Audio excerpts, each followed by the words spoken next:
Ang ebolusyon ng tao. Isang kwento ng pag-ibig, kapangyarihan, at pagbabago ng lahi. Sa paglipas ng panahon, nagbago ang mundo, at kasama nito, ang tao. Ngunit sa gitna ng ebolusyon, may iisang tanong na nananatili.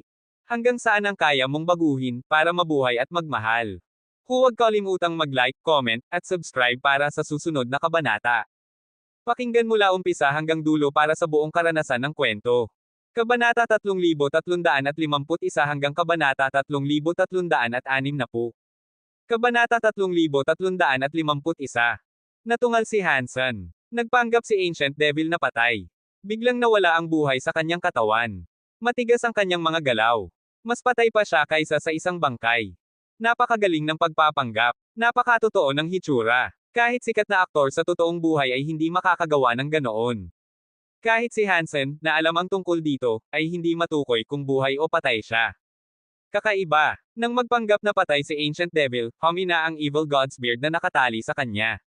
Nandoon pa rin ito, pero humina ang higpit ng pagkakahawak. Kung ganito lang ang pagpapanggap na patay, kaya ko rin gawin ito, nagngalit si Hansen sa sarili. Kinontrol niya ang kanyang katawan at pinababa ang lahat ng presensya at reaksyon sa loob niya. Pinahinto pa niya ang pagtibok ng puso. Kahit na limitado ang kanyang lakas ng Dust Sky, kontrolado pa rin niya ang katawan niya. Wala nang espesyal sa paggawa nito.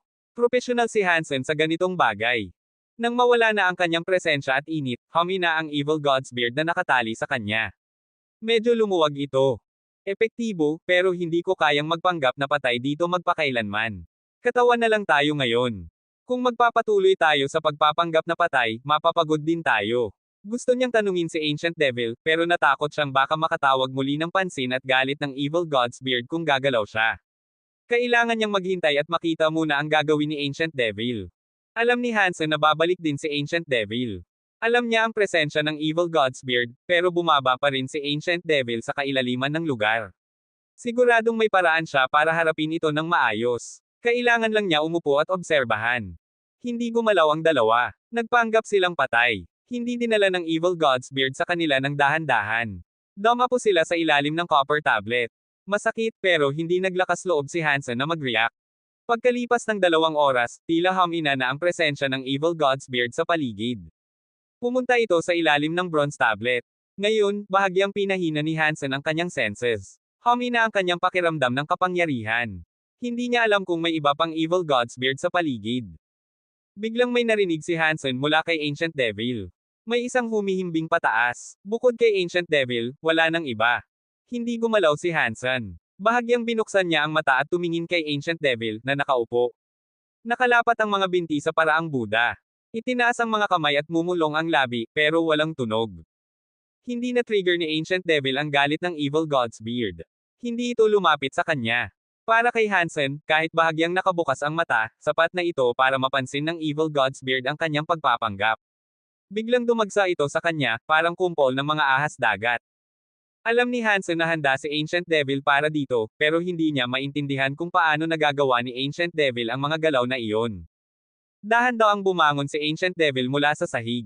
Relax lang ang tindig, parang normal siya, pero hindi inatake ng Evil God's beard. Ngumiti si Ancient Devil kay Hansen.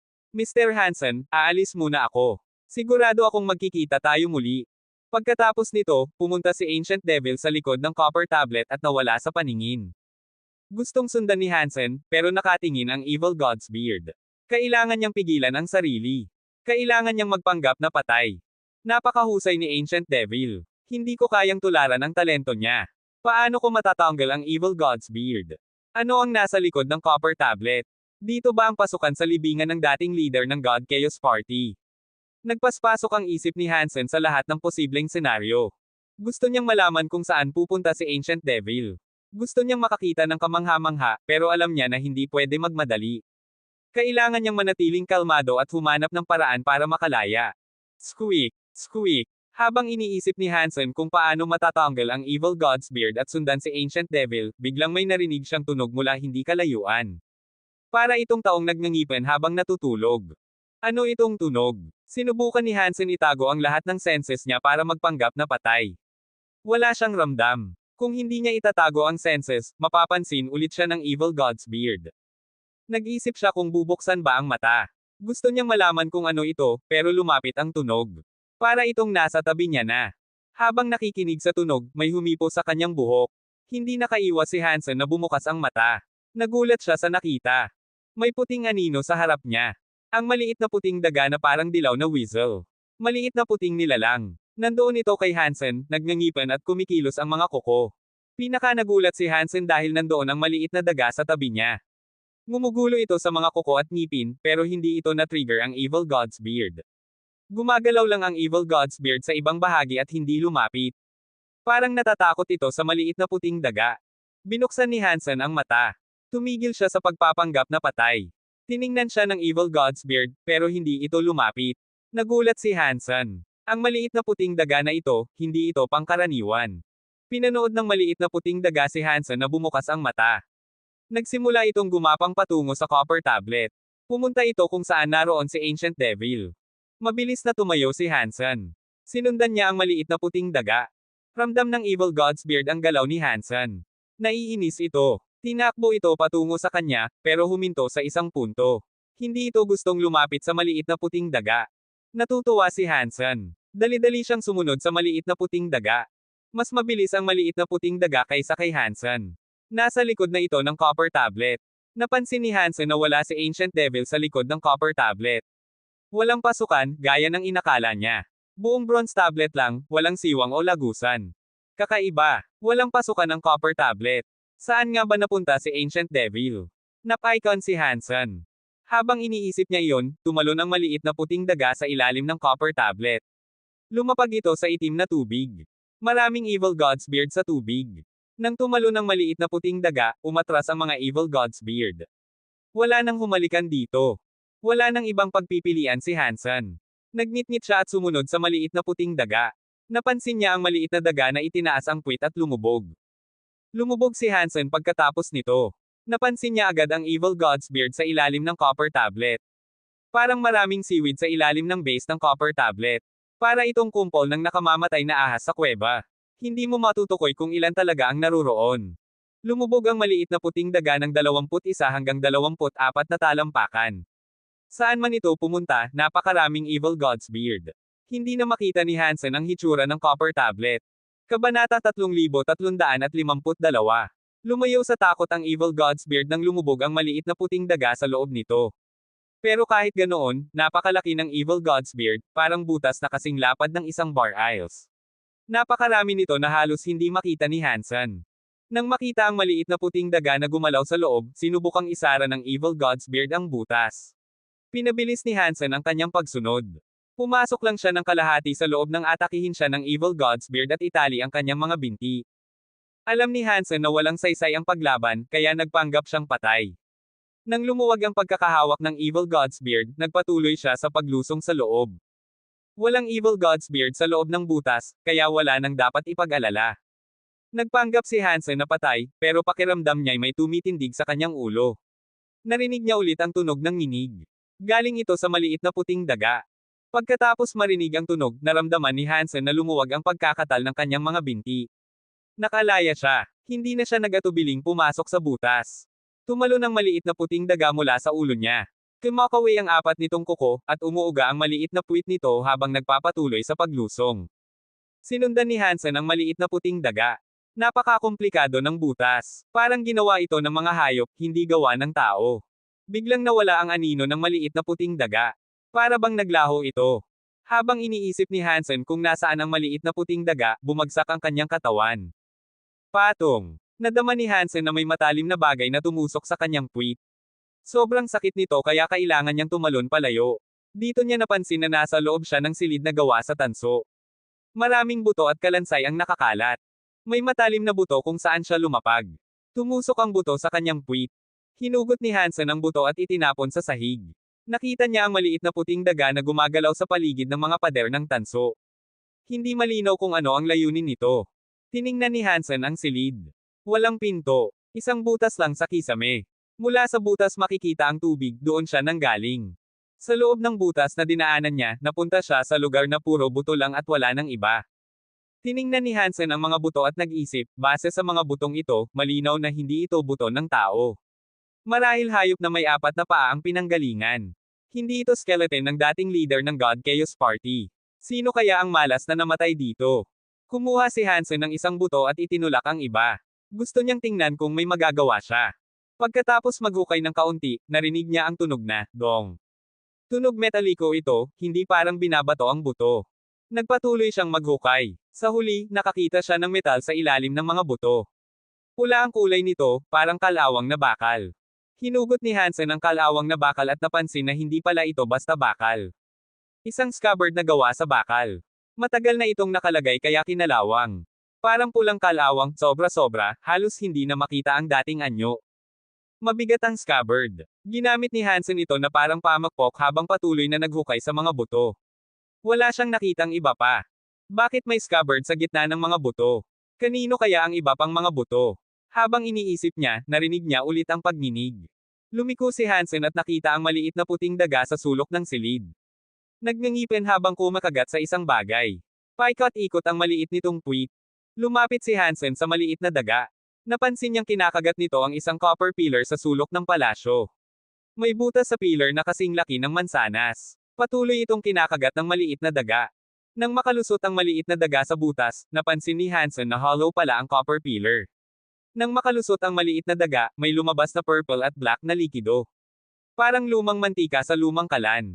Amoy pangit ang likido. Malinaw na nagmumula ito sa purple at black na likido. Parang hindi rin ito matalo ang masangsang na amoy. Tumigil ang maliit na daga sa pagkagat at bumalik, tumingin sa butas na ginawa niya. Patuloy ang masangsang na amoy mula sa butas. Pinaikit ni Hansen ang ilong at tiningnan. Pakiramdam niya alam niya kung ano ito. Likwido ba ito na inilalabas ng patay na katawan? Tiningnan niya ang purple at black na likido at nagdesisyon na iyon nga iyon. Sa wika ng Alliance, ang likido ng patay na katawan ay tinatawag na dead body oil. Hindi alam ni Hansen kung anong nilalang ang naglalabas ng dead body oil, o bakit may namatay sa copper pillar. Ngunit sigurado siya sa isang bagay, napakadelikado ng lugar na ito. Donglong. Sumunod sa likido, may lumabas na iba. Nakaipit ito sa dingding ng copper pillar at hindi makalabas. Kinuha ni Hansen ang buto at tinusok ito sa butas. Hindi nagtagal, lumabas ang bagay kasama ang masangsang na likido. Kinuha ni Hansen ang item mula sa purple at black na likido. Bago niya ito makita, may boses sa isip niya, found Break World Gene. Break World Gene. Ibig sabihin, Break World Beast ang namatay sa copper pillar. Nagulat si Hansen. Hinugot niya ang item at pinunasan. Nakita niya ang isang Crystal Jade Break World Gene, hugis luha. Patuloy niyang tinusok ang buto sa butas, pinayagan ang lahat ng purple at black na likido na lumabas hanggang wala nang natira. Nang huminto ang likido, gumalaw ang maliit na puting daga. Pumunta ito sa butas na kinagat nito at pumasok. Big Brother, baka makalusot ka, pero alam kong hindi ko kaya. Tiningnan ni Hansen ang butas, kasing laki lang ng kamao, at bahagyang nadismaya. Akala ni Hansen hindi siya maririnig ng maliit na daga, pero mabilis na lumabas ang ulo nito. Malalaki ang mga mata at tumingin sa kanya. Biglang nagliwanag ang dalawang sinag ng ilaw sa paligid ni Hansen. Sa sumunod na segundo, pakiramdam niya lumalaki ang butas. Hindi nagtagal, naging kasing laki na ng tao. Nang tumingin siya sa paligid, napansin niyang lumaki ang lahat sa copper room. Agad na naintindihan ni Hansen, hindi lumaki ang butas, siya lang ang lumiit dahil sa mga sinag ng maliit na puting daga. Nagulat siya ng husto. Pumasok ang maliit na puting daga sa butas. Ngayon, tumigil na sa pagbibiro si Hansen. Sinundan niya ang maliit na puting daga. Napakamasangsang ng copper pillar. Kinailangan niyang itakip ang ilong habang sumusunod. May ilang screw-shape na daanan sa loob ng copper pillar. Magkasama na umaakyat ang tao at daga sa screw-shape na daanan. Napilitang hawakan ni Hansen ang maraming purple at black na likido. Nang makarating sa tuktok ng copper pillar, napansin ni Hansen na ang copper room, copper pillar, at mga screw-shaped items ay parang network na pwedeng madaanan. Hindi siya sigurado kung saan ito aabot. Kabanata 3353. Parang sanay na sanay ang maliit na puting daga sa mga copper pipes. Uugoy-ugoy ang maliit nitong puwit habang gumagalaw pasulong. Hoy, saan ka ba patungo? Tanong ni Hansen habang sinusundan ang maliit na puting daga. Dahan-dahan siyang naglalakad. Ngayon, pinaliit na siya ng maliit na puting daga. Maliit at maiikling ang kanyang mga paa kaya hindi siya makatakbo ng mabilis. Hindi niya mahabol ang maliit na puting daga. Hindi makapagsalita ang maliit na puting daga, kaya tumakbo lang ito pasulong at tumigil sandali. Nang mahabol ni Hansen, muli itong tumakbo.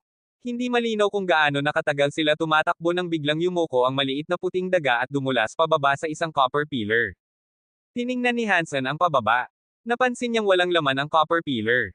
Walang mahahawak. May itim at abong alikabok sa pader, marahil natira mula sa dead body oil na lumang likido, pero ngayon matigas na at parang paste. Dumulas si Hansen pababa sa copper pillar at dinaglaon, natuklasan ang isang rat hole sa ilalim. Naghihintay ang maliit na puting daga hanggang mahabol siya. Lumabas sila sa rat hole. Napansin ni Hansen na nasa isang copper hole na sila. May square pool na kalahating puno ng tubig. May berdeng baging sa tubig at maliit na berdeng kalabasa sa ibabaw ng baging. Squeak squeak. Squeak squeak. Squeak squeak. Tumakbo ang maliit na puting daga sa tabi ng tubig, iniikot ang ulo at nagnangipin kay Hansen. Pumasok ito sa pool na parabang naliligo. Hindi alam ni Hansen ang ibig sabihin nito. Kung naligo lang, ang layo ng pinatuloy niya. Patuloy niyang tiningnan ang baging at kalabasa sa tubig habang lumalapit sa pool. Lumangoy ang puting daga sa tubig, walang balak lumabas. Matapos ang ilang sandali ng katahimikan, pumasok si Hansen sa pool. Nang humalikan ang kanyang katawan sa tubig, para bang sinunog siya ng apoy. Ramdam niya ang invisible na init na sumusunog sa kanya. Nagulat si Hansen. Ito ba'y tubig? Bakit parang may apoy? Bago siya tumalon palabas, lumaki muli ang kanyang katawan. Naibalik ang kanyang normal na laki. Ang kapangyarihan niya, na limitado ng Dust Sky, ay bumalik. Ramdam ko ang aking kapangyarihan. Habang nakalubog sa tubig, ramdam niya ang muling pagsilang sa apoy. Bumalik ang lahat ng kapangyarihan sa kanya. Nagulat at natuwa si Hansen. Gusto niyang buhatin at halikan ang maliit na puting daga. Ang mabubuting tao ay may magandang karma. Parang hindi nasayang ang aking efforts. Hindi siya pinayagang lapitan ng maliit na puting daga. Lumangoy ito patungo sa baging at kalabasa. Matapos ang ilang sandali, nawala ang init ng tubig. Hindi na ito gumana sa kanyang katawan. Tumalon si Hansen palabas ng pool at ginamit ang Dunction Aura. Wala nang humahadlang. Pwedeng gamitin gaya ng dati. Parang normal ang kanyang lakas, kagaya ng labas ng Dust Sky. Napakasaya ni Hansen. Ibig sabihin, pwede siyang lumaban sa kahit sino o kahit ano. Kahit si Chinshu ay kayang labanan. Tiningnan niya ang maliit na puting daga ng may pasasalamat, pero lumangoy na ito patungo sa baging. Nagdadalawang isip siya kung susundan ba ito. Parang nakapagdesisyon na ang maliit na puting daga. Nagsimulang umuga at parang nasunog sa kuryente. Lumukab ito at parang inihaw. Lumubog ang maliit na puting daga sa pool at hindi gumalaw. Para bang patay ito. Nagulat si Hansen. Ginamit ang Dunction Aura upang suriin ang daga. Napansin niyang hindi pa tuluyang nawala ang buhay nito. Nagsisimula itong gumaling sa tubig.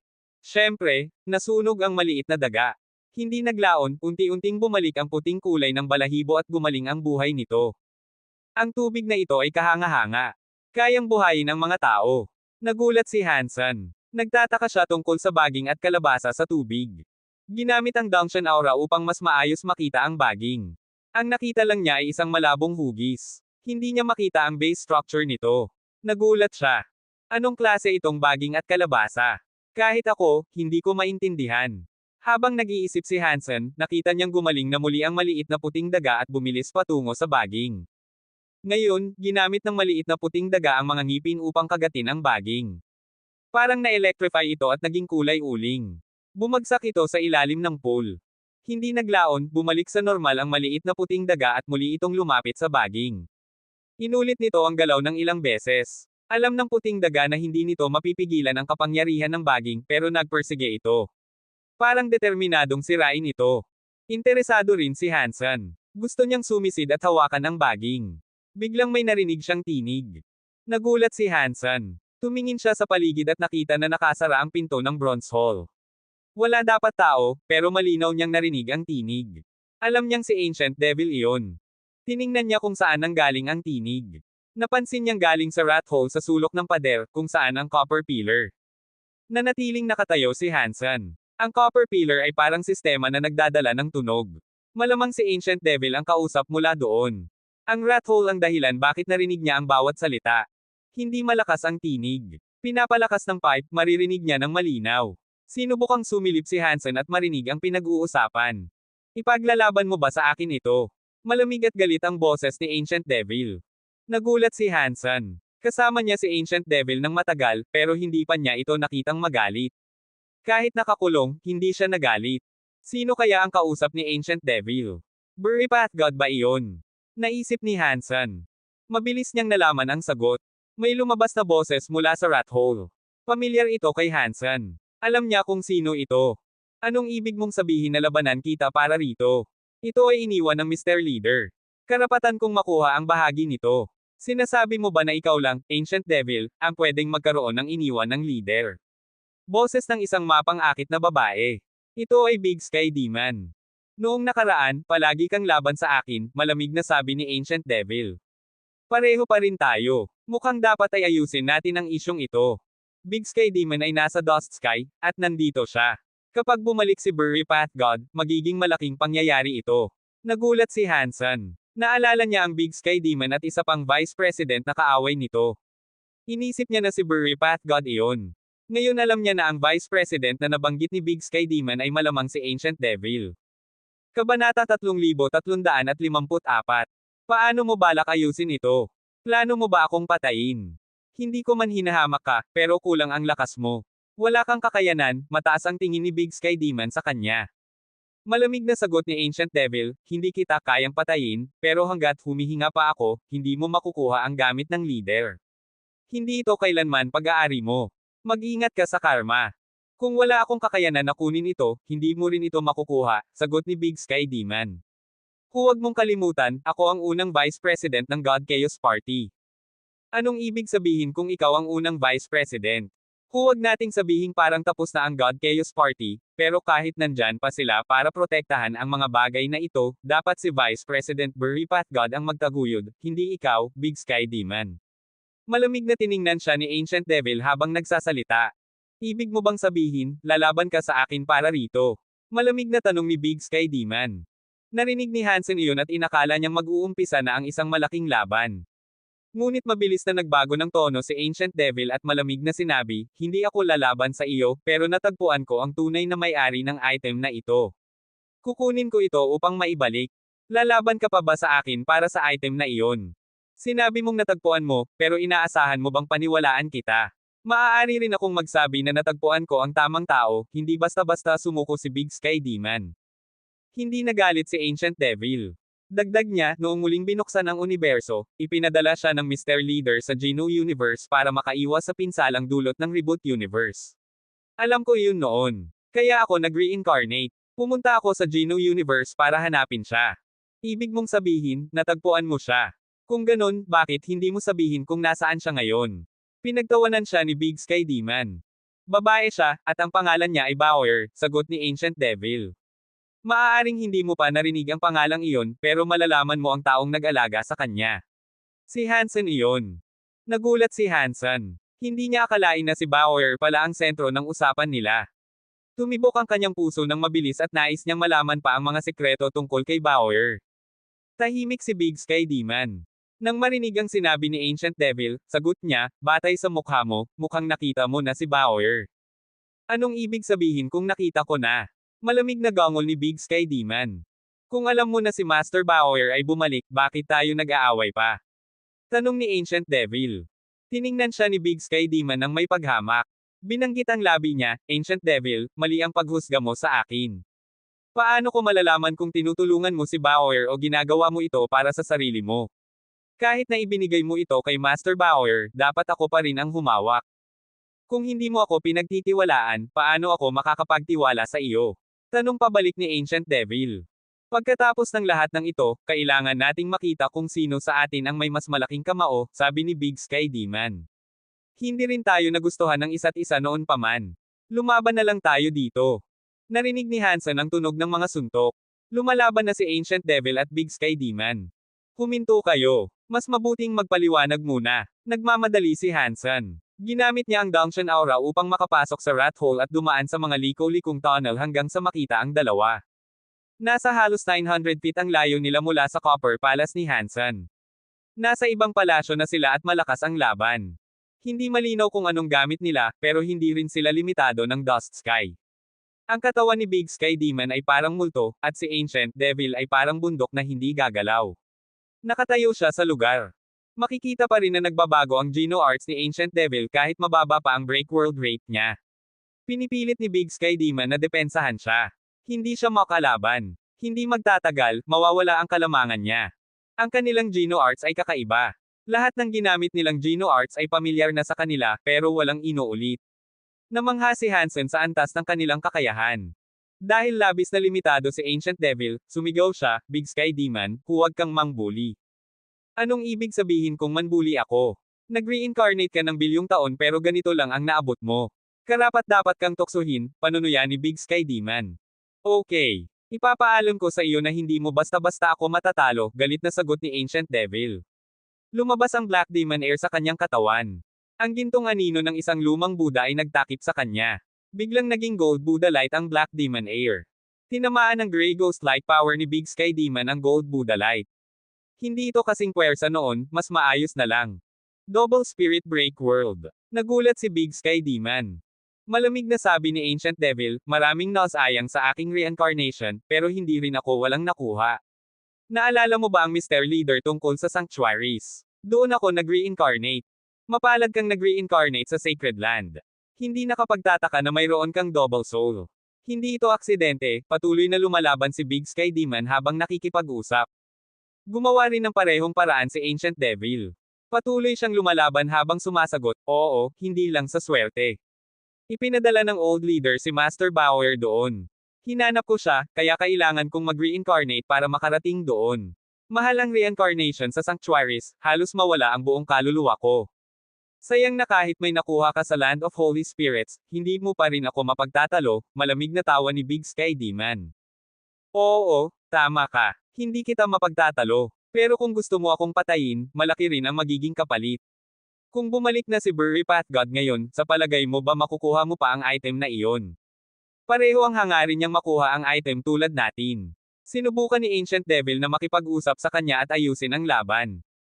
Hindi kumilos si Big Sky Demon. Nananatili siyang mapanganib at may matinding tingin. Kung ganun, kailangan kitang patayin bago bumalik si Burry Path God. Habang nagsasalita, may kakaibang marka ang kamay ni Big Sky Demon. Isang kakaibang kapangyarihan ang kumakalat sa kanyang kamay. Hindi pa lubos na naintindihan ni Hansen, pero naramdaman niyang nawasak ang kanyang Dangshan Aura. Nawalan siya ng pakiramdam sa lugar. Nang bumalik ang Dangshan Aura ni Hansen, napansin niyang tinusok ang dibdib ni Ancient Devil. Dumaan ito sa kanyang puso, nagpapalabas ng ginto demon blood. Para bang hindi siya mabubuhay. Hindi rin maganda ang kalagayan ni Big Sky Demon. Mukhang nanghihina na. Dumudulas ang dugo sa kanyang bibig. Dapat matapos na ang galit sa pagitan natin, sabi ni Big Sky Demon habang pinagsasama ang kapangyarihan para sa huling suntok kay Ancient Devil. Biglang may malamig na boses. Magaling na trabaho, mga guys. Kung hindi dahil sa inyo, hindi ko ito matatagpuan. Nagulat si Hansen. Binuksan niya ang copper door sa copper hole. Pumasok si Burry Path God. Kabanata 3355. Burry Path God. Kaagad nagbago ang ekspresyon ni na Ancient Devil at Big Sky Demon. Dalawa sa aking mga kapwa Vice President ang dumating sa Dust Sky. Hindi ka tumawag. Hindi ka nagsulat. Hindi mo ba naiisip na bastos iyon? Malamig na tawa ni Burry Path God. Malamig na tawa rin si Big Sky Demon. Vice President Burry Path God, pumasok ka sa Geno tablet. Kahit gusto kong bumati, hindi ko magagawa. Walang sagot si Burry Path God. Lumapit siya kay Big Sky Demon. Alam niya na nahanap nila ni Ancient Devil ang Dust Sky pero nagkukubli lamang at nag-iimbestiga ng hindi napapansin. Habang nasa Geno tablet siya, hinanap niya kung saan nakabaon ang dating leader. Pinanood siya ni Big Sky Demon na lumalapit. Nagulat siya. Ang kapangyarihan ni Burry Path God ay para bang maraming totoong dragon ang lumilipad sa kanyang katawan. Lalong lumalakas ang lalaki sa bawat hakbang. Halata na nais niyang labanan siya. Burry Path God, wala tayong sama ng loob noon pa man. Hindi natin kailangang mag-away. Bakit mo ako pinapahirapan? Natatakot si Big Sky Demon, pero pilit na ngumiti. Hindi kumilos si Burry Path God. Lumapit siya kay Big Sky Demon. Siya ang leader ng Dust Sky. Kayang pigilan ng copper tablet ang kapangyarihan ng Dust Sky, pero napalakas pa rin siya ng puwersa ng realm. Ngayon, parang Diyos na ang buong katawan niya. Lalong nakakatakot. Big Sky Demon, ayokong istorbohin ka. Sayang lang na isang gene seed lang ang iniwan ng Mr. Leader. Paumanhin na hindi ko may bahagi sa iyo. Lumapit si Burry Path God. Nakakatakot na kapangyarihan, para bang totoong nagngangalit na dragon, ang Dumb Alloy kay Big Sky Demon. Ang gray air ng maraming totoong dragon ay pumuno sa copper hole. Kung hindi matibay ang copper hull, tiyak na mapurol at mabubulok ito.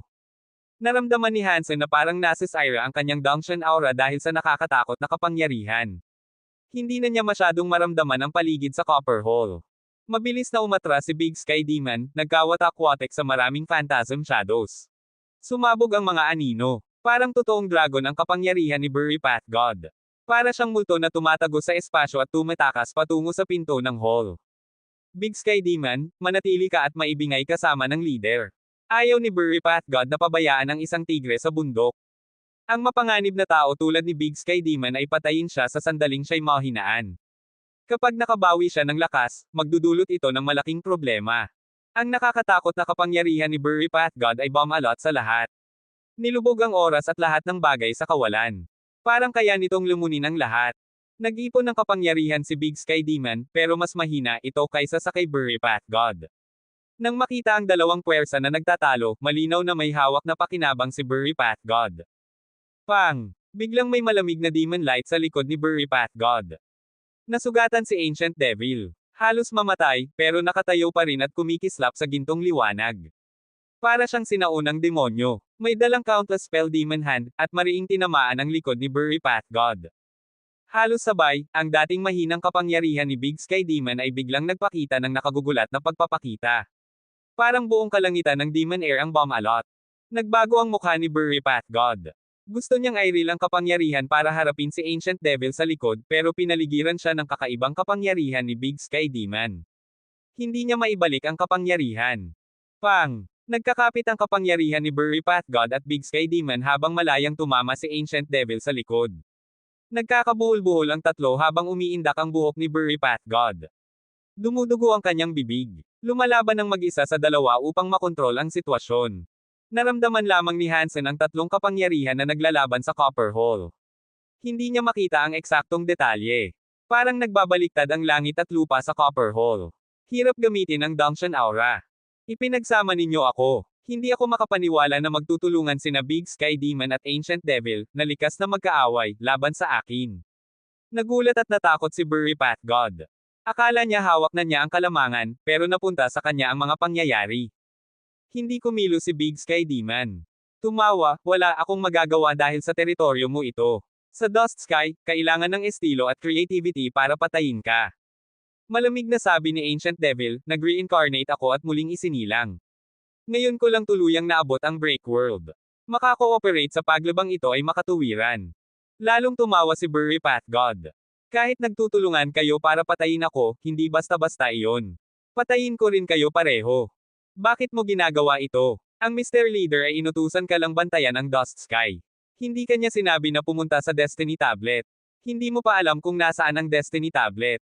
Sulit ba ang panganib para sa bagay na hindi sa iyo? Sinabi ni Big Sky Demon sa pagtatangkang kumbansihin ang kalaban. Malamig na gonggol si Burry Path God. Akala mo hindi ko alam na glorified watchdogs lang kayo. Ano man ang naroroon, iniingatan ng leader para sa Little Master. Nang marinig ang Little Master, kaagad nagbago ang ekspresyon ni na Ancient Devil at Big Sky Demon. Malamig na tawa si Burry Path God sa pagbabago ng kanilang mukha. Huwag ninyong asahan na lihim lang ito para sa inyo. Hindi ako nabuhay ng walang kabuluhan. Nanganganib si Mr. Leader para sa bagay na iyon. Lahat ng naruroon ay para sa Little Master. Dapat alam ninyo na hindi karapat-dapat kaming hawakan ito. Hihi. Burry Path God talaga ay Burry Path God, ani Big Sky Demon. Mali ang akala ko sa iyo. Hindi ko inasahan na alam mo ang pagkakaroon ng Little Leader. Oo, para ito sa Little Leader. Wala kayong karapatang kunin. Narinig ni Hansen iyon, at nagulat siya. Sabi ni na Big Sky Demon at Ancient Devil, para kay Bauer ang mga bagay dito, at sabi ni Burry Path God, para sa Little Leader. Ibig bang sabihin, anak ni God Chaos Party's old leader si Bauer? Maraming ideya ang dumaan sa isip ni Hansen. Kung anak ni God Chaos Party's leader si Bauer, malinaw na bakit ayaw ni na Rocky D at Big Sky Demon na malaman ng God Spirits ang kanyang pagkakakilanlan. Kung ganun, bakit nagkukubli ang mga tao ng God Chaos Party? Habang iniisip niya iyon, narinig niya si Burry Path God na nagsabi, ayos lang kung may dugo ang Little Leader mula sa iba, pero may dugo siya ng kaaway ng God Chaos Party. Sa ganitong pagkakakilanlan, paano pamumunuan ang God Chaos Party? Ang mga bagay sa God Chaos Party ay hindi dapat hawakan niya. Naramdaman ni Hansen na parang sumabog ang kanyang utak. Sa wakas, nalaman niya kung sino ang mga magulang ni Bauer. Kung papayagan ng kaaway ng God Chaos Party na hawakan ang God Chaos Party leader, ang tanging karapat-dapat lamang ay ang God Hole leader. Magulang ni Bauer ay God Chaos Party leader at ang dating God Hole leader. Ipinanganak sa ganoong mga tao, parang pandaraya. Siya ang pinakamakapangyarihang next generation being. Hindi makapaniwala si Hansen sa sarili niyang hula. Wala nang ibang posibilidad na maisip niya. Naiintindihan na ni Hansen kung bakit palaging mabait ang mga nilalang kay Bauer. Ang lakas ng kanyang mga gene ang naglagay sa kanya sa tuktok ng food chain sa pangunahing at reverse universe. Walang ibang nilalang na may mas mahusay na gene kaysa sa kanya. Kabanata 3356. Patuloy na yumanig ang kapangyarihan ng Copper Hole. Nakakuha ng kalamangan sina Big Sky Demon at Ancient Devil, pero hindi pa rin nila mapapatay si Burry Path God. Si Burry Path God ang leader ng Dust Sky, at hindi pa ganap na nakabawi ang kapangyarihan ni Ancient Devil. Dahil dito, hindi favorable ang sitwasyon. Patuloy na ginagamit ni Hansen ang Dunction Aura para lusubin ang Copper Hole. Nais niyang malaman ang higit pang mga lihim, lalo na ang may kinalaman kay Bauer. Patuloy na nabibigo ang Dunction Aura ni Hansen dahil sa kapangyarihan ng Copper Hole. Kailangan niyang pagsikapan na marinig ang mga tunog, ngunit puro pira-piraso lamang ang naririnig niya. Para sa Mr. Leader, aaminin ko na siya ang Little Master, pero hindi namin pwedeng hayaang sirain ng may God Spirit Blood Pulse ang God Chaos Party. Patuloy na nabibiyak ang boses ni Burry Path God habang nagsasalita. Kung tapat kayo sa Little Leader, hindi naman siguro para sa inyo kunin ang Gene Seed. Kung pareho kayong nandito para sa iisang bagay, paano ninyo magagawang batikyusin ako? Tumawa si Big Sky Demon. Tama ang sabi mo. Hindi namin karapat-dapat hatulan ka, pero ang Gene Seed ay hindi para sa inyo. Kaya pasensya na lang. Malamig na gonggol si Burry Path God. Walang dapat ipag-sorry. Lagi namang nakatuon ang God Chaos Party sa mga may lakas at mas malakas kaysa sa iba. Kung karapat-dapat kayo, walang makapipigil sa inyo na patayin ako. Hindi ko inasahan na makikipagtulungan kayo bilang Vice Presidents para subukan ako. Ang ganda ng palabas. Bihira ito. Bago pa makapagsalita si Burry Path God, sinabi ni Ancient Devil, hindi tayo magkaibigan ni Big Sky Demon, pero ang dahilan ay dahil magkaiba ang opinyon natin. Ang kaibahan sa opinyon ay hindi dapat maging personal na galit. Noong nasa party tayo, magkaibigan tayo. Ngayon, halos patay na ang God Chaos Party. Walang dahilan para hindi tayo magpatuloy na maging magkaibigan. Hindi talaga sumang-ayon si Big Sky Demon. Ancient Devil, hindi mo kailangang pagandahin ang lahat ng ito. Handa tayong patayin ang isa't isa. Sa bagay na ito tungkol sa Gene Seed, pareho tayo ng layunin. Kung hindi natin patayin si Burry Path God, wala sa atin ang Gene Seed. Ang magagawa lang natin ay makipagtulungan. Kahit patayin ninyo ako, hindi ninyo makukuha ang Gene Seed. Huwag kalimutan na para iyon sa Little Leader na iniwan ni Mr. Leader. Sa tingin ninyo ba walang backup plan si Mr. Leader? Malamig na gonggol ni Burry Path God. Huwag mo na isipin iyon, sabi ni Big Sky Demon. Nagsimula nang magpakita ng galit ang kapangyarihan niya.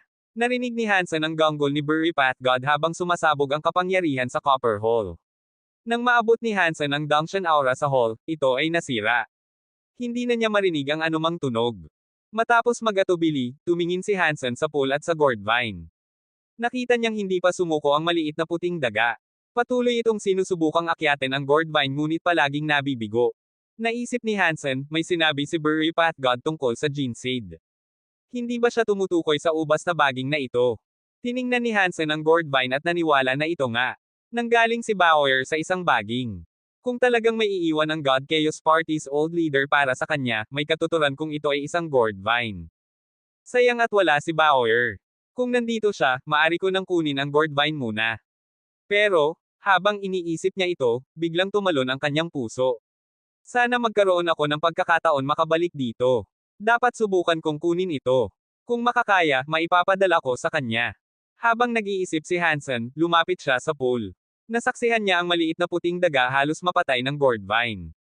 Ilang beses na niya itong nakita, kaya hindi siya nagpadalos-dalos. Pumasok siya sa tubig ng pool at lumangoy patungo sa gourd vine. May plano na si Hansen. Kung sobrang lakas ang kapangyarihan ng gourd vine, at hindi niya kayang tiisin, baka siya ay magtapos na tulad ng maliit na puting daga. Maari niyang gamitin ang tubig ng pool upang ayusin ang kanyang katawan. Pagdating niya sa harap ng gourd vine, inilagay ni Hansen ang kanyang katawan sa xenogeneic mode. Ang apat na Geno Arts ay nagkasamang bumasag ng mundo. Napalibutan ng kanyang buong katawan ng itim na armor. Sa labas ng katawan, tinamaan siya ng puti, kalahating transparent na apoy. Maingat niyang hinawakan ang mga dahon ng gourd vine. Nang makita ng maliit na puting daga na huhuberan ni Hansen ang dahon, tumigil ito sa pagsubok. Lumutang lamang sa tubig at nanood. Malalaki ang mga mata nito. Hindi ito lumayo habang nakatingin sa kamay ni Hansen. Habang malapit nang mahawakan ni Hansen ang gourd at mga dahon nito, nakaramdam siya ng kaunting pag-aalinlangan. Pinilit niyang magdesisyon at hinawakan ang dahon ng gourd, handang tanggapin ang pinsalang maidudulot. Hindi lumitaw ang nakakatakot na atake. Nakuhang hawakan ni Hansen ang mga dahon ng gourd tulad ng ordinaryong halaman. Walang espesyal na kapangyarihan ang kumilos laban sa kanya. Ang pinakakakaiba, ang gourd vine, na dati walang galaw, ay kumilos na parang buhay. Hinawakan ng berdeng baging ang kamay ni Hansen. Umikot ito sa kanyang baywang, parang ahas na bumabalot sa kanya, pati mga braso. Hindi kumilos si Hansen. Naramdaman niya na hindi ito masama. Para bang may koneksyon sila. Talagang may kinalaman ito kay Bauer. Sigurado na si Hansen. May 80% hanggang 70% na posibilidad na ito nga ang gene seed na pinag-uusapan ng iba. Ang sakuna ng maliit na puting daga ay ngayon nasa harap niya. Hindi makapaniwala si Hansen na iiwan ng God Chaos Party Leader ang isang bagay na napakahalaga, at nagawa niya makuha ito ng madali. Naiisip niya lamang ang isang dahilan, dahil sa kanyang relasyon kay Bauer. Kahit hindi siya tunay na ama ni Bauer, tinanggap niya ang dugo ni Hansen para mabuo.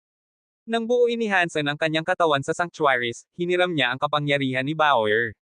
Normal lang na naruroon ang presensya ni Bauer. Umakyat ang gourd vine sa katawan ni Hansen, parang ahas. Sa huli, dumating ang maliit na berdeng gourd sa harap ni Hansen. Isang maliit na gourd ang nakasabit sa kanyang noo. Umikot ito sa noo niya, para bang sinusubukan siyang amuyin. Walang agresyon ang naramdaman ni Hansen mula sa gourd vine, pero medyo kinakabahan pa rin siya. Hindi siya si Bauer, kaya hindi niya alam kung papayag sa kanya ang gourd. Habang nag-aalinlangan si Hansen, nakita niya ang maliit na berdeng gourd na kumikislap tulad ng lampara. Para bang maliit na berdeng ilaw ang gourd.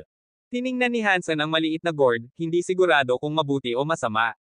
Sa nararamdaman niyang presensya, kakaiba ito ngunit pamilyar. Parang kapangyarihan ng Black Armor ang presensya. Hindi katulad nito, hindi kasing lakas ng Black Crystal Armor.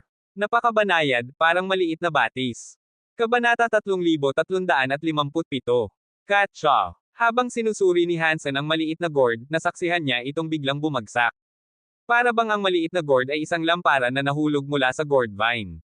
Nang humiwalay ang gourd mula sa baging, mabilis namatay ang berdeng gourd vine. Naging abo ito at kumalat sa ibabaw ng ripples ng tubig sa pool. Pagkatapos nito, nawala ito.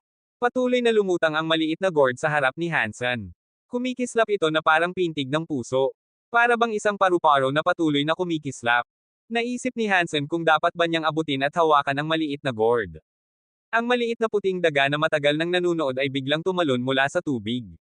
Buka ang bibig nito, ipinapakita ang matutulis nitong ngipin.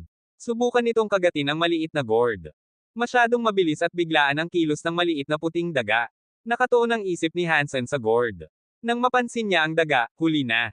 Buka ng husto ang bibig ng maliit na puting daga. Nilunok nito ang maliit, kasukdulang gourd gamit ang bibig nito. Bago pa man makarating sa tiyan ng gourd, may narinig na, katso-katso, na tunog. Ang mga ngipin ng maliit na puting daga ay kumalat sa sahig. Tumalbog ang katawan nito at bumagsak sa pond. Ang talsik ng tubig ay ilang pulgada lamang. Iba ito sa nangyari noong naging uling ang katawan nito matapos kagatin ang baging. Sa pagkakataong ito, hindi naging uling ang maliit na puting daga. Mas nakakatakot ang nangyari, ang katawan nito ay naging parang yelo. Pag tumama sa tubig, saka lamang ito natunaw. Sa loob ng isang segundo, naging tubig na lang ang maliit na puting daga, katulad ng pool. Namangha si Hansen sa nakita niya. Hindi ordinaryo ang maliit na puting daga. Malinaw na mataas ang break world rate nito, ngunit sinubukan lamang nitong kagatin ang gourd bago tuluyang naging tubig. Nakakatakot itong masaksihan. Naisip ni Hansen kung dapat ba niyang kunin ang maliit na gourd. Ngayon, hindi na siya nang ahas. Katsa! Katsa! Matapos matuno ang maliit na puting daga, nagsimulang magbago ang maliit na gourd. Ang balat nito ay parang salamin. Maraming bitik sa ibabaw nito. Mabilis na kumalat. Parang bubbles agin na ito. At sa isang kisap mata, bumagsak at sumabog ang gourd na puno ng bitik. Namangha si Hansen. Tiningnan niya ang gourd na biglang nahati sa maliliit na piraso. Nakita niya ang madilim na pulang binhi ng gourd na lumutang sa gitna ng mga labi nito. Pagkatapos sumabog ang gourd, lumapit ang binhi kay Hansen. Hindi nag-isip, kinuha niya ito. Dama po ang madilim na pulang binhi ng gourd sa kanyang mga kamay. Unti-unting naglaho ang liwanag. Mabilis na naging ordinaryong binhi. Ang binhing ito ng gourd ang genocide na gusto ni na Big Sky Demon at ng iba, pero ano ang silbi nito? Kakainin mo lang ba ito tulad ng ordinaryong binhi? Tiningnan ni Hansen ang gourd seed. Wala siyang ideya kung paano ito gagamitin. Para lang itong buto ng kalabasa, maliban na lang na madilim na pula. Mukha itong kristal. Para bang gawa sa blood jade. Paulit-ulit niya itong pinag-aralan, pero wala siyang natagpuang impormasyon. Wala siyang magawa kundi itago ito at bumalik sa pool. Hindi na muling lumitaw ang maliit na puting daga. Alam niyang napatay na ito. Medyo nalungkot siya. Maraming natulungan siya ng maliit na puting daga, at natapos ito sa ganitong paraan. Naiisip ko kung kanino nga ba nagmula ang maliit na puting daga. Sino siya? Kung nakakaikot sa copper tablet, siguradong may kaugnayan siya sa God Chaos Party. Naisip ni Hansen. Ngunit wala siyang magagamit upang patunayan o linawin ang pagkakakilanlan nito. Pagbalik niya sa rat hole, sinubukan ni Hansen gamitin ang Dunction Aura upang sumilip sa butas ng copper pillar. Sinilip niya ang labanan ni Big Sky Demon laban sa iba pa sa kabilang panig ng butas. Hindi ko alam kung may nagwagi na sa laban, naisip ni Hansen. Pag-abot ng Dunction Aura sa hall, wala siyang naramdaman na resistensya. Nakita niya ang laman ng butas. Nandoon pa rin sina Big Sky Demon, Ancient Devil, at Bury Path God sa hall, ngunit kakaiba ang kanilang posisyon. Nakatayo silang parang tripod, magkahawak ang mga kamay. Parang may lumulutang na invisible power sa pagitan nila. Lumikha ito ng kakaibang balanse. Big Sky Demon, dapat masaya ka ngayon. Dapat tayong lahat ang nanalo, at ngayon nasaktan ka rin. Malamig na wika ni Ancient Devil. Sa huli, kailangan pa rin sana tayong magharap. Naghahanda lang ako. Kung hindi pareho ang iniisip natin, paano mo na-block kaagad ang aking Sky Demon dissolving body? Maganda ang hitsura ni Big Sky Demon, ngunit mukhang pagod at mapatla.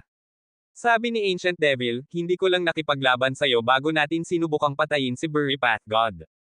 Base sa kanilang usapan at sitwasyon, naisip ni Hansen na biglang umatras si Big Sky Demon noong malapit na nilang patayin si Bury Path God. Plano niyang patayin si Ancient Devil at Bury Path God ng sabay, pero hindi inaasahan na handa na si Ancient Devil. Ngayon, nakatrap ang tatlo. Tahimik na sabi ni Bury Path God, kung magpapatuloy ito, walang makikinabang. Bakit hindi na lang natin itigil habang maaga pa? Patawarin ang nakaraan at gamitin natin ang sariling kapangyarihan para makuha ang Gene Seed. Huwag mo ngang isipin iyon, nakangiting sabi ni Big Sky Demon. Tumingin siya ng mapanlate. Dahil Dust Sky ang teritoryo mo, duda akong payagan mo kaming makalabas ng ligtas. Kahit makalabas, nasa Dust Sky ka. Parang nasa Moon Tower, nakuha mo muna ang buwan. Wala kaming pagkakataon kunin ang Gene Seed at makatakas. Tahimik si Ancient Devil. Hindi niya plano sumuko sa layunin niya. Hindi na kumbinsi ni Bury Path God sila, kaya nagtanong, kilala niyo ba ang isang tao na tinatawag na Chinshu? Bakit mahalaga kung narinig ko siya? Hindi alam ni na Ancient Devil at Big Sky Demon kung bakit binanggit iyon ni Bury Path God. Hindi ba sa tingin ninyo kakaiba ang tao? Dahan-dahan sabi ni Bury Path God. Isang tao na nakapaglakbay sa main at reverse universe. Palagi niyang hinahabol ang ating leader. Ilang tao lang ang nakagawa nito. Tila napagtanto ni Big Sky Demon ang isang bagay at tinanong si Bury Path God, anong ibig mong sabihin? Hindi nagmadali si Bury Path God. Dahan-dahan niyang sinabi, nang mag-reboot ang universe, tumaas ang tao. May ipinanganak na kakaibang Wu Wei Dao Alpha. Kahit ako, hindi ko siya matatalo. Posibleng siya ang naging leader o reincarnation ng huling Godhole leader. Hindi pwede, sabi ni Big Sky Demon. Kung siya ang muling ipinanganak na leader, dapat sa Geno Universe siya pumunta. Namatay siya sa Universe of Kingdoms. Naka-reincarnate rin ba siya doon? Ganun nga, ayon sa teorya, pero kakaiba ito, sabi ni Bury Path God. Ngunit mayroon siyang Gene prototype. Ngayon, nagbago ang kulay ng mukha ni na Big Sky Demon at Ancient Devil. Naisip sila ng malalim. Tahimik si Ancient Devil bago tanungin, sigurado ka bang may Gene prototype siya? Kabanata 3358. Bury Path God ay tumango. Hindi ako sigurado kung ang Wu Wei Dao Alpha ay mayroon ng Gene prototype o kung si Chinshu talaga ang Wu Wei Dao Alpha matapos mag-reincarnate. Big Sky Demon at Ancient Devil ay umatras at napasok sa malalim na pag-iisip. Hindi na nagsalita pa si Burry Pathgod. Hindi nagtagal at nanahimik ang buong bulwagan. Napakatahimik na kung mahulog ang isang karayom, maaari nitong basagin ang mga eardrum ng tao. Si Chinshu ba ang Wuwei daw Palace Alpha? Nag-iisip din si Hansen tungkol dito, ngunit hindi pa niya natatanggap ang sagot. Hindi rin siya masyadong nakakaalam tungkol sa Wuwei Dao Palace o sa Alpha, kaya walang maayos na paraan para ikumpara ito. Habang nag-iisip siya, may nangyari pang kakaiba sa loob ng Copper Hall. Isang nakakatakot na kapangyarihan ang sumabog sa Copper Hall, na nagpapalipad sa Dangshan Aura ni Hansen. Muli, hindi na niya matukoy kung ano ang nangyayari doon. Nang masaksihan ni Hansen ang sitwasyon sa Copper Hall, ito ay bakante. Walang tao roon. Big Sky Demon, Ancient Devil, at Burry Path God ay wala na. May mga mantsa ng dugo sa sahig kung saan sila dating naruroon. Hindi malinaw kung ang mga mantsa ng dugo ay para lamang sa isa sa kanila o sa lahat ng tatlo. Mabilis na nilaybot ni Hansen ang buong bulwagan. Napansin niya na may pinto sa apat na panig. Tatlo sa mga copper doors ay bukas. Hindi alam kung aling pinto sila umalis. Ang lugar na iyon ay nasa loob ng Destiny Tablet. May kakaibang kapangyarihan dito na humaharang sa mga kakayahan, kaya hindi magamit ni Hansen ang Galaxy Teleportation para pumasok o lumabas. Ang kanyang Dangshan Aura ay naharang din ng Copper Hall. Hindi niya matukoy kung saan napunta ang tatlo. Mukhang kailangan kong lumabas sa daan na pinasukan ko. Gumamit si Hansen ng Blood Pulse Sutra upang baguhin ang katawan niya na parang boneless na ahas. Pumasok siya sa rat hole at sinundan ang daan sa pagitan ng copper pillars hanggang sa maabot ang copper wall. Pupunta siya sa copper hall kung saan dati naroon sina Big Sky Demon at iba pa. Pumasok si Hansen sa rat hole. Hindi pa siya nakalabas nang marinig niya ang tunog ng mga gears na gumagalaw. Ang copper hole na kabaguhan lang niyang kinalalagyan ay unti-unting bumubukas. Tumalo ng puso ni Hansen. Pumasok siya sa rat hole at tumingin patungo sa copper door. Ito ay tumataas upang ipakita ang kakaibang anino na pag-aari ni Big Sky Demon. Paano nalaman ni Big Sky Demon ang lugar na ito ng ganoon kabilis? Nagulat si Hansen. Ginawa niya ang lahat upang hindi makita ni Big Sky Demon. Pumasok si Big Sky Demon sa bulwagan at tumingin sa pool. Bakante ito. Kalahati lamang ang puno. Siya ay nakakunot at nagtanong, paano ito nawawala? Noong una, sinabi ni Mr. Leader na ang Gene Seed ay nasa pool na ito. Bakit wala ito ngayon? Patuloy na nag-iisip si Big Sky Demon habang papalapit sa pool. Tiningnan niya ang ilalim ng pool at napansin kung gaano ito kaliwanag. Walang anumang bakas na makikita. Sa ilalim, wala ang seed o anumang katulad ng hinahanap niya. Kakaiba ito. Hindi magsisinungaling sa akin si Mr. Leader. May gene fluid dito, at ang gene seed ay maaari lamang lumaki dito. Kung ganoon, bakit wala ito? Baka masyadong nagmadali ang universe sa pagribot kaya nabura ito. Hindi ba naipwesto ni Mr. Leader ang gene seed sa gene pool sa oras? Kung totoo iyon, saan kaya napunta ang gene seed? Tumingin si Big Sky Demon sa paligid. Pagkatapos ay tumingin siya sa rat hole. Nagulat si Hansen. Kahit na alam niya na mapapansin ni Big Sky Demon ang rat hole, medyo natakot pa rin siya. Mas mahigpit siyang nagtago dito. Sabi ni Big Sky Demon sa sarili, may mga butas ang Destiny Tablet. Mukhang buhay pa ang Gem-Eyed Rat ni Mr. Leader, pero hindi sapat ang kakayahan ng Gem-Eyed Rat para kunin ang Gene Seed. Lumapit siya sa rat hole upang masuriin ito. Ginamit ni Hansen ang Dangshan Aura para itago ang kanyang presensya. Umakyat siya sa copper pillar at sinubukang bumalik. Nang nagsalita si Big Sky Demon sa sarili, nakumpirma ni Hansen na nakuha na niya ang prestihiyosong Gourd Seed, ang Gene Seed na iniwan ng dating leader ng God Chaos Party. Ibig sabihin, nakuha na niya ang lahat ng kailangan niya roon. Panahon na para umalis. Nang dumating si Big Sky Demon sa harap ng rat hole, huminto siya. Tumingin siya sa copper hole wall sa loob ng silid at sinabi, kakaiba. Parang hindi ito narito dati. Lumiko si Big Sky Demon. Nakatayo siya sa harap ng pader at hindi gumalaw. Nakatingin siya sa isang bagay. Gustong lumakad ni Hansen, ngunit na-curious siya. Hindi pa siya umaalis. Tiningnan niya ang pader. Noong nakaraan, nakatuon si Hansen sa gourd vine at sa pool. Hindi niya napansin ang mga pader. Ngayon, napansin niya na may mga pattern sa pader. Ngayon na tinitingnan niya, bukod sa mga ukit, may depiction ng isang beast sa pader. May stone ring sa ilong ng beast. Tiningnan ito ni Big Sky Demon ng ilang sandali. Inabot niya ang kanyang kamay at hinawakan ang stone ring. Hinailan niya ito. Hinailan niya ang stone ring, na nagdulot ng tunog ng mga cogs na umiikot. Tumataas ang pader at nagpakita ng isa pang copper hole. Hindi naman talaga ito ibang copper hole. Ang copper hole sa likod nito ay konektado sa copper hole na kinaroroonan niya, kaya parang pader lang ito upang hatiin ang copper hole sa dalawa. Ngayon, tumataas ang pader, at lumalantad ang buong copper hole. Hindi nakita ni Hansen kung ano ang nasa butas bago tumaas ang copper hole, ngunit sumigaw si Big Sky Demon at yumukod sa sahig. Mr. Leader. Hindi pwede. Hindi ba patay na ang leader ng God Chaos Party? Nahulog ang malamig na pawis kay Hansen. Tiningnan niya ang bulwagan sa likod niya. May kama sa bulwagan. May babae ring nakasuot ng puting damit. Napakaganda niya na parang estatwa ng jade. Tumingin sa pagitan ng mga kilay ng babae, nagkaroon si Hansen ng pakiramdam na kahawig siya ni Bauer. Napakaganda niya. Nakahiga siya sa kama habang hawak ang kanyang panga. Nakapikit ang kanyang mga mata na parang natutulog.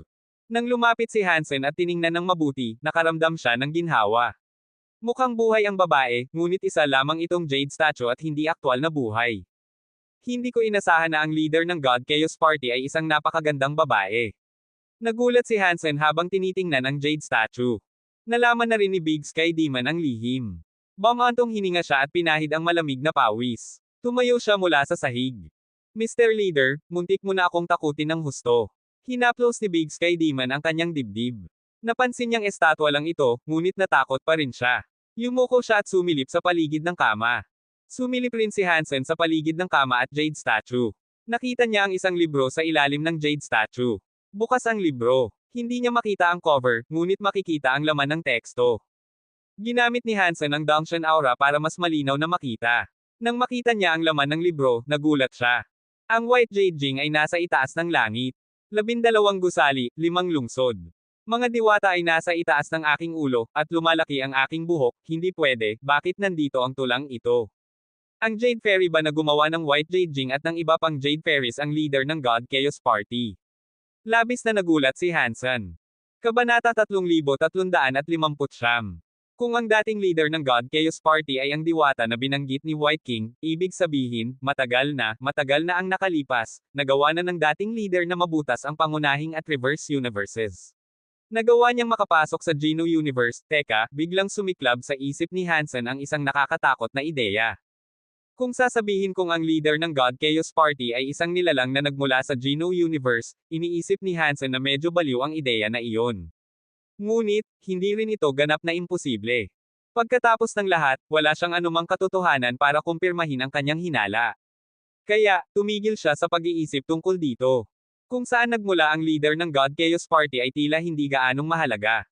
Ngayon, nais lamang ni Hansen malaman kung ano ang layunin ng Gordseed at kung paano ito makakatulong kay Bauer.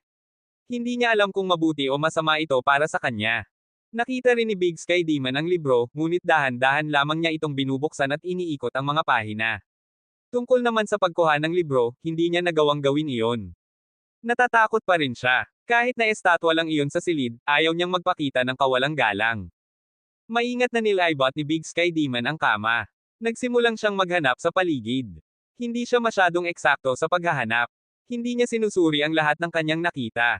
Pinagmamasdan lang niya ang kanyang makakaya. Maraming bagay sa bulwagan. May bronze stove, bronze pot, bronze statue, at isang instrument. May mga bookshelf at bamboo scrolls. Maraming mga bagay. Tiningnan ni Big Sky Demon ang mga ito, ngunit hindi niya hinawakan ang alinman sa mga iyon. Nang makita ni Big Sky Demon ang isang bagay na partikular, nanginginig ang kanyang katawan. Nawalan siya ng tinig at sumigaw, Demon Heart Stove. Gumamit si Hansen ng Dangshan Aura upang sumilip. Tiningnan niya ang bagay na nagpabagabag kay Big Sky Demon at nagpapakita ng labis na kaba. Ito ay isang 7 pulgadang lapad na itim na metal stove. Ang stove ay semicircular at may ukit na floral patterns. Itim ito. Hindi malinaw kung saan ito gawa. May mga pattern ng misteryosong bulaklak at naglalabas ng puting usok. Hindi maipaliwanag ni Hansen kung ano ang kahalagahan nito. Sa paghahambing, labis ang kagalakan ni Big Sky Demon. Labis siyang nanginginig habang papalapit sa bagay na tinukoy niyang Demon Heart Stove. Mukhang nag-aalangan siyang lapitan ito. Dahan-dahan niyang inabot ang kanyang mga kamay. Alam ni Hansen na mahirap ang desisyon, ngunit hindi niya mapigil ang tukso. Hinawakan niya ang Demon Heart Stove. Anak, nakabalik ka na. Nang may angat ang Demon Heart Stove, may narinig na boses ng babae sa bulwagan. Masigla at elegante ang tunog nito. Dong! Dong! Tumigil si Big Sky Demon. Nahulog ang Demon Heart Stove sa sahig. Lumingon siya na may hindi makapaniwalang tingin. Tumingin siya sa jade statue. Nasa kabila ng kama ang jade statue. Parang bato pa rin ito, ngunit may buhay ang mga mata. May buhay rin ang mukha. Para bang buhay ang estatwa. Ngumiti ito kay Big Sky Demon. Mr. Leader, tumalon si Big Sky Demon sa harap ng jade statue at nagsimulang lumuhod. Hinawakan niya ang kamay ng jade statue ngunit sobrang gulat na hindi makapagsalita. Anak, huwag mong gawin ito. Isa ito sa huling bahagi ng aking kaluluwa. Kung masyadong magkakilig ka at maubos ang huling bahagi ng aking kaluluwa, hindi na ako makakapanig sa iyo. Itinaas ng jade statue ang kamay at hinaplos ang buhok ni Big Sky Demon na parang ina sa kanyang anak. Mister, hindi ka ba talaga makakabalik? Si Big Sky Demon, na kilala sa pagiging pabiro at mapangloko, ay ganap na nagbago. Para siyang maliit na bata na nakatingin sa estatwa na may luha sa mata, na parang nagdarasal para sa isang sagot. Marahil, isa lamang akong bahagi ng kaluluwa, kaya maraming bagay ang hindi ko alam, sabi ng jade statue na may buntong hininga. Pagkatapos, tinanong niya si Big Sky Demon, anak, nakita mo na ba ang aking anak? Nakita ko na siya, sabi ni Big Sky Demon. Magaling at maganda siya. Para siyang ikaw. May kamanghamanghang talento at nakamit ang lahat ng iyong kagandahan. Sa buong universo, hindi ako nagdududa na walang mas mahusay kaysa sa kanya. Ang pagiging mahusay ay maaaring hindi mabuti. Mas gusto kong maging karaniwan lang siya at mamuhay ng payak. Nang marinig ng jade statue ang sinabi ni Big Sky Demon, nagmukha itong kakaiba. Masaya at proud, ngunit nag-aalala rin. Mister, nag-aalala ka ba na hindi tatanggapin ng Geno Hall ang ating Little Master? Huwag kang mag-alala. Kung tama ang hula ko, alam na ng bagong God Hall leader ang pagkakakilanlan ni Master Bauer. Hindi pa siya gumagawa ng anumang masama sa kanya. Kaya, sa tingin ko, hindi mo kailangang masyadong mag-alala. Ang pangalan ng bata ay Bauer, sabi ng jade statue ng mahinahon. Nagningning ito ng maternal na liwanag. Opo, tama iyon, sabi ni Big Sky Demon. Isang mixed human ang nag-alaga sa kanya at binigyan siya ng pangalang iyon. Maayos ba ang pagtrato ng taong iyon kay Bauer? Tanong ng jade statue. Maayos. Napakabuti. Tinatrato niya si Master Bauer na parang tunay na anak. Mahal din siya ni Master Bauer.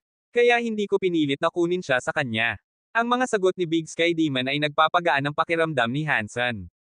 Magandang marinig iyon. Buntong hininga ng jade statue. Maganda kung parang normal lang si Master Bauer. Hindi natin kailangang masyadong mag-alala sa kanya. Mister, ano ang ibig mong sabihin? Naguluhan si Big Sky Demon sa jade statue. Buntong hininga ng jade statue. Ang katawan ni Bauer ay may genes ko. Kahit nagalit ang God Spirits ng Geno Hall sa akin, para sa kanya, hindi nila gagawin ang anumang masama kay Bauer. Hindi ko sila iniintindi. Nag-aalala ka ba na sakta ng God Chaos Party si Little Master? Tanong ni Big Sky Demon. Umiling ang jade statue. Maraming elite ang God Chaos Party. Karamihan ay ambisyoso, ngunit sila ay prideful at matanda. Kahit sina Ancient Devil at Bury Path God ay nakatuon lamang sa upuan ng leader. Wala silang pakialam sa aking anak. Matapos ang saglit, nagmukhang proud at matapang ang mukha ng jade statue. Sabi niya, sa genes ng aking anak, kakaunti lang ang makakasakit sa kanya sa unibersong ito. Kung ganoon, ano ang ikinababahala mo? Naguluhan si Big Sky Demon. Bukod sa God Chaos Party at Geno Hall, hindi niya maisip kung sino pa ang maaaring makasama kay Bauer. Nag-aalala ako sa isang tao.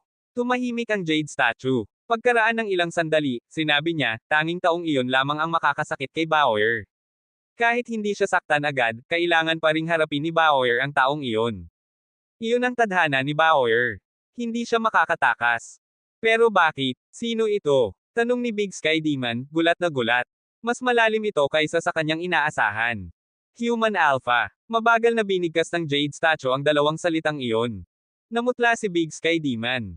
Hindi pa niya narinig ang isang tao na may ganoong pangalan. Batay sa kahulugan, malamang alpha ito ng lahi ng tao. Ayon sa kaalaman ni Big Sky Demon, wala namang alpha ang mga tao. Sa universo ng mga kaharian, may sariling mga ninuno ang tao na hindi pareho sa iba. Mukhang alam na ng jade statue kung ano ang iniisip ni Big Sky Demon, kaya sinabi niya, maaaring hindi niya ginagamit ang pangalang iyon. Baka siya ay reincarnated na. Hindi ko alam ang kanyang pangalan ngayon. Kahit paano man siya reincarnate o gaano galing ang talento niya, malakas o mahina, kung magagamit ng taong iyon ang gene prototype armor ko, siya ang hinahanap natin. Nang marinig ni Hanson ang lahat ng iyon, tumalon ang kanyang puso. Isang pangalan ang pumasok sa isip niya, Chinshu. Kabanata 3360. Shinshu. Halos sumigaw si Big Sky Demon ng sabay-sabay. Tahimik na sinabi ng Jade Statue, hindi ko alam ang kanyang pangalan dito, kaya hindi ko alam kung sino ang Shinshu na tinutukoy mo. Ngunit, hindi mahalaga. Sa huli, babalik siya sa kanyang pinakamagaling na anyo, at si Bauer lamang ang makakalaban sa kanya. Anak, dalhin mo si Bauer dito at hayaang tanggapin niya ang Jinseed. Tanging ganito lamang siya magkakaroon ng pagkakataon na manalo. Mister, nasaan ang Jinseed? Tanong ni Big Sky Demon. Nang marinig iyon, namutla ang Jade Statue. Tumingin siya sa pool na may desperasyon. Nagbago ang kanyang mukha. Imposible, maliban sa aking anak, wala dapat makakakuha ng Jinseed. Nagulat si Big Sky Demon nang marinig iyon. Ibig bang sabihin, ang Jinseed ay nasa pool noon? Tumango ang Jade Statue at nagmukhang kakaiba. Nilagay ito doon. Si Bauer ang password para makapasok. Kahit na pumunta dito ang Human Alpha, hindi niya iyon makukuha. Sino nga ba ang kumuha nito? Kung ang Jade Statue ay parang nanay ni Bauer, tayo ay kamag-anak.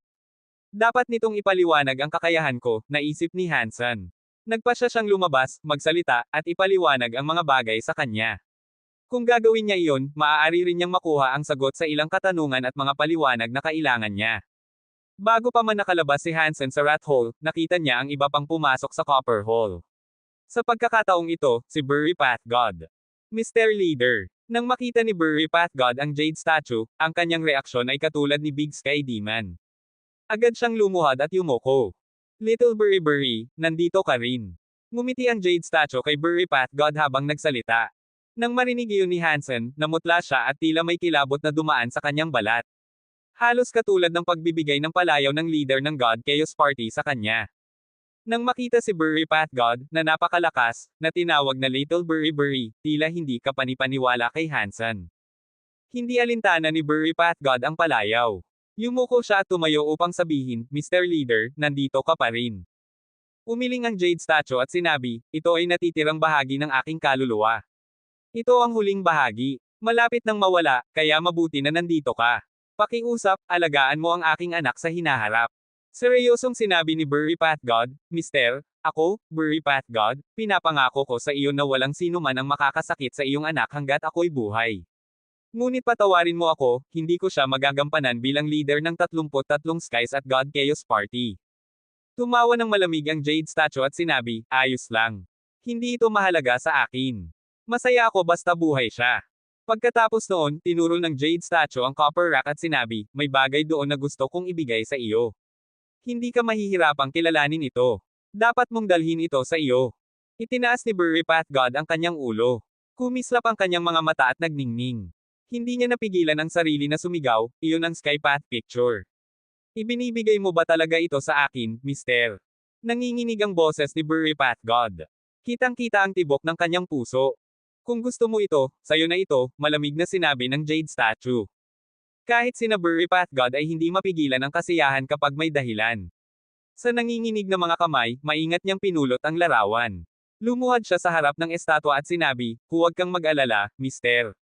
Hanggat ako'y buhay, hindi ko hahayaang saktan ng sino man ang Little Master. Nakakagaan sa pakiramdam na marinig ang sinabi mo, ngunit mahirap tantyahin ang hinaharap sa mga panahong ito, malamig na sabi ng Jade Statue. Ang magagawa ko lang ay umaasa na gagawin mo ang iyong makakaya. Gusto sanang magsalita ni Burry Path God, ngunit biglang narinig niya ang isang boses mula sa copper hole. Si Ancient Devil ang bumati sa Mr. Leader. Sa wakas, narating ni Ancient Devil ang copper hole. Katulad ni Burry Path God, lumuhad siya sa harap ng estatwa. Kahit na estatwa lamang iyon na may bahagi ng kaluluwa ng leader, hindi niya pinangahas na bastyusin ito. Masaya akong nandito ka, malamig na sabi ng Jade Statue. Wala akong gaanong oras. Masaya ako na makita kayong tatlo bago ako mawala. Ancient Devil, may bagay din para sa iyo. Kumuha ka nito. May nais din akong sabihin sa inyong lahat. Hindi nagatubili si Ancient Devil. Lumapit siya sa copper rack at kinuha ang bagay. Inilagay niya sa kanyang manggas at yumuko sa Jade Statue. Mula simula hanggang wakas, hindi gaanong intense si Ancient Devil kumpara kay Burry Path God at Big Sky Demon. Ngunit napansin pa rin ni Hansen ang kakaibang kislap sa mga mata ni Ancient Devil. Nang bumalik si Ancient Devil sa Jade Statue, nagsalita si Big Sky Demon. Mister, maaari mong sabihin sa amin ang kahit ano. Tiningnan ng Jade Statue ang tatlo sa kanila. Buntong hininga siya at sinabi, palagi kayong malapit sa akin. Kahit hindi tayo magkaugnay sa dugo, para sa akin ay parang mga anak kayo. Mister, palagi naming itinuturing na pamilya, sabi ni Big Sky Demon. Matagal ko nang kinilala iyon. Hindi nagsalita sina Burry Pathgod at Ancient Devil. Sa hitsura ng kanilang mga mata, ramdam ang emosyon sa sinabi ng Jade Statue, ngunit hindi nila kailangang ipahayag sa salita. Nagpatuloy ang Jade Statue, hindi ako humihingi ng kahit ano sa kahit sino, kahit sa taong iyon. Ngunit may isang bagay na kailangan kong hilingin sa inyo tatlo. Mr. Leader, pakisabi sa amin.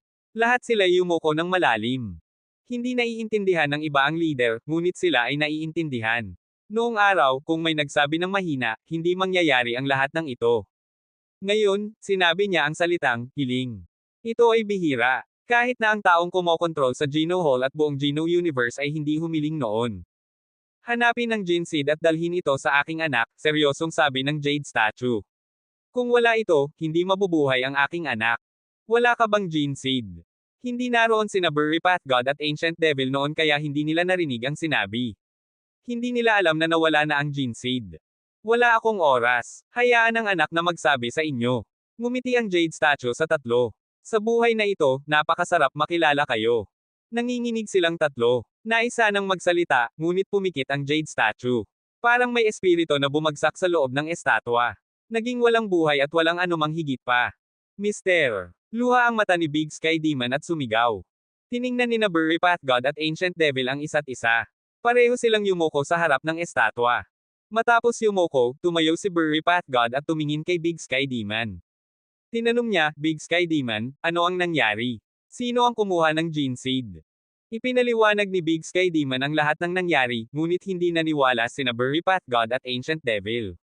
Big Sky Demon, huwag mong isipin na makukuha mo ang Gene Seed para sa sarili mo at magsisinungaling sa amin, sabi ni Burry Pathgod.